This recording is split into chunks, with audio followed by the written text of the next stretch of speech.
Welcome back to my channel Shobhana dot Biplab. সকলকে জানাই স্বাগত। আজকে আরেকটি রেসিপি নিয়ে চলে এলাম।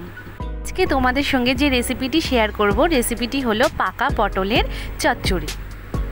আমি শুধু পাকা পটলের ভেতরের অংশটুকুই নেব। আমি এখানে 1.5 কেজি মতো পাকা পটল নিয়েছি। আগে ধুয়ে নিয়েছি খোসা সমেত, তারপরে এবার কেটে কেটে রেখে দিচ্ছি। পরে আমি এটাকে চামচ দিয়ে দিয়ে তুলে নেব। তোমরা দেখতে থাকো।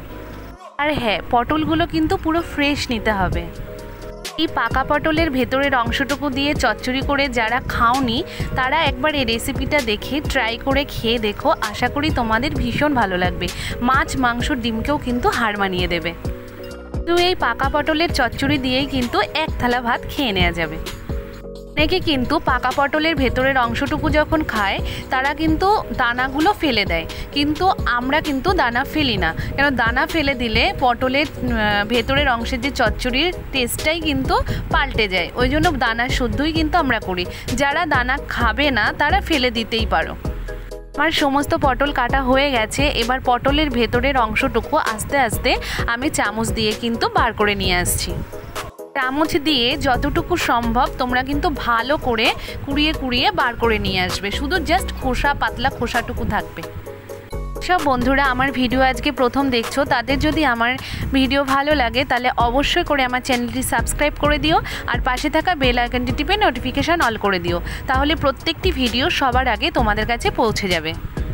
আর আজকের রেসিপিটি যদি তোমাদের ভালো লাগে, পুরনো বন্ধু নতুন বন্ধু সবাইকেই বলছি অবশ্যই করে লাইক, কমেন্ট, শেয়ার করে দিও।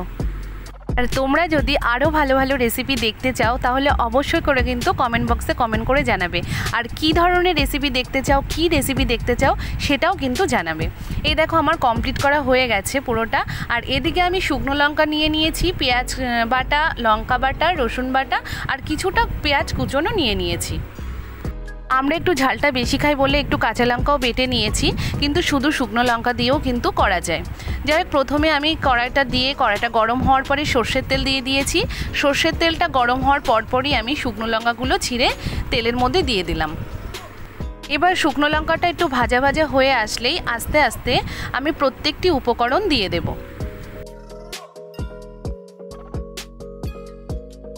শুকনো লঙ্কাটা ভাজা হয়ে গেছে। এবার আমি এর মধ্যে পেঁয়াজ কুচোনোটা দিয়ে দেব। পেঁয়াজ কুচোনোটা দিয়ে আমি কিছুক্ষণ একটু নাড়াচাড়া করব।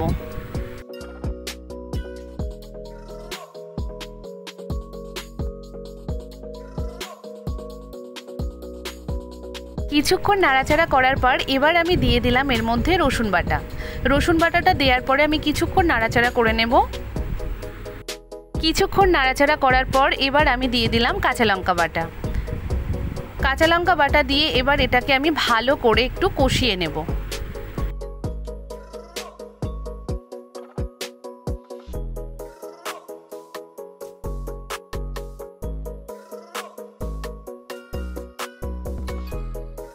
মশলাটা আমার ভালো করে কষানো হয়ে গেছে। এবার পাকা পটলের ভেতরের যে অংশটা পুরোটাই কিন্তু আমি এবার দিয়ে দেব।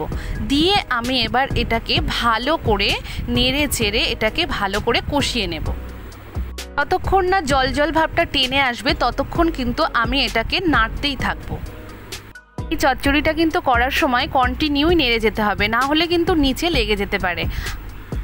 আর আমি কিন্তু গ্যাসটা মিডিয়ামভাবে রেখে কিন্তু রান্নাটা করছি। আমি কিন্তু ফুলও দিইনি বা একেবারে কমিয়েও রাখিনি। এটা দেখতেই পাচ্ছ যে জলটা অনেকটাই টেনে গেছে। আর কিছুক্ষণ কিন্তু নাড়াচাড়া করলেই মোটামুটি কমপ্লিট হয়ে যাবে। এই দেখো এবার পুরো কমপ্লিট হয়ে গেছে। এবার আমি এটাকে নামিয়ে নিচ্ছি। দেখে বুঝতে পারছো যে এই রেসিপিটা খেতে কতটা টেস্টি হবে। যারা জানো না তারা বাড়িতে একবার তৈরি করে খেয়ে দেখো, খুব খুব খুব টেস্টি হয় আর খুব ভালো লাগে খেতে। তোমাদেরকে প্রথমেও বলেছি যে এই রেসিপিটি কিন্তু মাছ, মাংস, ডিমকে হার মানিয়ে দেবে। মানে এই রেসিপিটি দিয়েই কিন্তু তোমরা এক থালা ভাত খেয়ে নিতে পারবে। আমার কাছ থেকে তোমরা কী ধরনের রেসিপি দেখতে চাও অবশ্যই করে কিন্তু কমেন্ট বক্সে কমেন্ট করে জানিও। আজকের মতো এই পর্যন্তই। আবার দেখা হবে নতুন কোনো রেসিপি বা ব্লগ নিয়ে। বাই।